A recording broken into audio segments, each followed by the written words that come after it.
ഷബീർ അമർ കൂടി ചേരുന്നുണ്ട്. ഷബീർ, ഏതാണ്ട് ഒരു വർഷം മാത്രമേ ആകുന്നുള്ളൂ ഈ കെട്ടിടം പ്രവർത്തനക്ഷമമായിട്ട് പ്രവർത്തിച്ചു തുടങ്ങിയിട്ട്.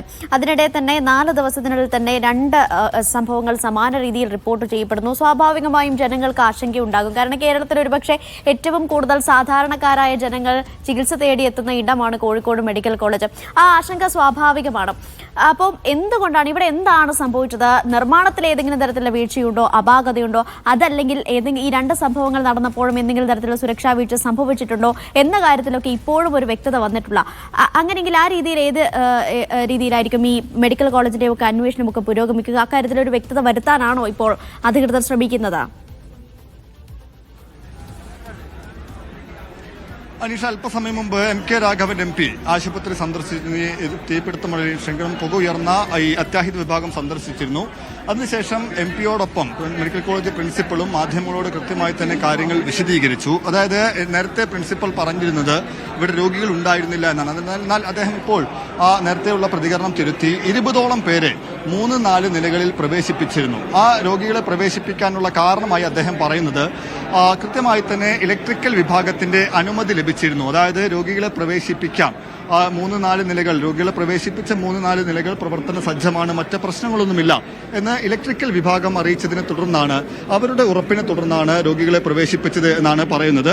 അതിനുശേഷം 6ാം നിലയിലാണ് ഇന്ന് ഇതുണ്ടായത്. എന്തുകൊണ്ടാണ് ഇപ്പോൾ മേയർ നമ്മോടൊപ്പം ചെയ്യുന്നത്? മേയർ ആശുപത്രി സന്ദർശിച്ചതിന് ശേഷമാണ്, ഡെപ്യൂട്ടി മേയറോടൊപ്പമാണ് ആശുപത്രി സന്ദർശിച്ചത്. മേയറുണ്ട്, മേയറുടെ പ്രതികരണം നമ്മൾ പ്രതീക്ഷിക്കുന്നുണ്ട്. ഇപ്പോൾ ഈ അപകടമുണ്ടായ സ്ഥലത്ത് മേയർ പോയിരുന്നു, ആശുപത്രി അധികൃതരുമായി സംസാരിച്ചിരുന്നു. ആ നിലയ്ക്ക് എന്താണ് സംഭവിച്ചതെന്ന കാര്യത്തിൽ കൃത്യമായൊരു വിശദീകരണം മേയറുടെ ഭാഗത്ത് നിന്ന് ലഭിക്കുമെന്നാണ് നമ്മൾ പ്രതീക്ഷിക്കുന്നത്. പ്രത്യേകിച്ച് ഈ ആശുപത്രി അധികൃതരുമായി സംസാരിച്ച്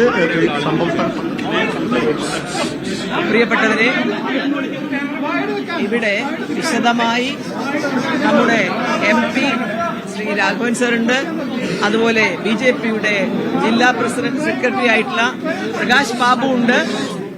അവരൊക്കെ ഞങ്ങൾ 3 പേരും ഇവിടെയുള്ള ഡോക്ടറോട് സംസാരിച്ചതിൽ നിന്ന് മനസ്സിലായത് ഇവിടെ ഈ പറഞ്ഞതുപോലെ ആശങ്കപ്പെടേണ്ട ഒന്നും ഉണ്ടായില്ല. ടെസ്റ്റ് നടത്തുന്നതിനിടയിൽ ഒരു പ്ലാസ്റ്റിക്കിന്റെ ചെറിയൊരു സാധനം കത്തി എന്നല്ലാതെ ഇപ്പൊ തന്നെ അവിടെ ഉണ്ടായിരുന്ന ഈ സാധനം, അവർക്ക് ചെറിയ ഫയർ എക്സ്റ്റിങ്വിഷേഴ്സ് ഉണ്ടാവും, ഉപയോഗിച്ചതൊക്കെ എടുത്തുകയും ചെയ്തു. വലിയ പുകയോ തീയോ ബെഡ് കത്തുകയോ ഒന്നും ഇവിടെ സംഭവിച്ചിട്ടില്ല. ഒരിക്കൽ കഴിഞ്ഞ പ്രാവശ്യത്തെ ആ ഒരു തീപിടുത്തത്തിന്റെ ബേസിൽ ആരോ അറിയിച്ചത് പ്രകാരം ചെറിയൊരു കാര്യം ടെസ്റ്റ് ചെയ്യുന്ന സമയത്ത് സംഭവിച്ച ഒന്നിനെ ഇത്രയും പർവ്വതീകരിച്ച് നമുക്ക് എല്ലാവർക്കും, നിങ്ങൾക്കറിയാലോ, മലബാറിലെ പ്രത്യേകിച്ച് വയനാട്ടിലൊക്കെ പാവപ്പെട്ടവരുടെ ഏക ആശ്രയമാണ് നമ്മുടെ മെഡിക്കൽ കോളേജ്. അതുകൊണ്ട് ഇന്ന് ഇത്രയും നല്ല രീതിയിൽ നടക്കുന്ന നമ്മുടെ മെഡിക്കൽ കോളേജിൽ ആൾക്കാർക്ക് ആശങ്ക ഉണ്ടാക്കുന്നതൊന്നും തന്നെ പുറത്തു കൊടുക്കാതിരിക്കുക എന്നത് നിങ്ങളുടെ ഏറ്റവും വലിയ ധർമ്മമാണ്. നമ്മൾ അറിയില്ല, ചിലപ്പോൾ നമ്മൾ വാർത്തയ്ക്ക് പ്രാധാന്യത്തിന് വേണ്ടി നിങ്ങൾ കൊടുക്കുന്നത് ഇങ്ങനെയുള്ള നുണകളാവരുത്. സത്യം അന്വേഷിച്ചറിഞ്ഞ് അത് ആൾക്കാരെ ബോധിപ്പിക്കാനുള്ള വലിയൊരു രോഗികൾ അല്ല. കോഴിക്കോട് മേയറാണ് ഇപ്പോൾ മാധ്യമങ്ങളെ കാണുന്നത്.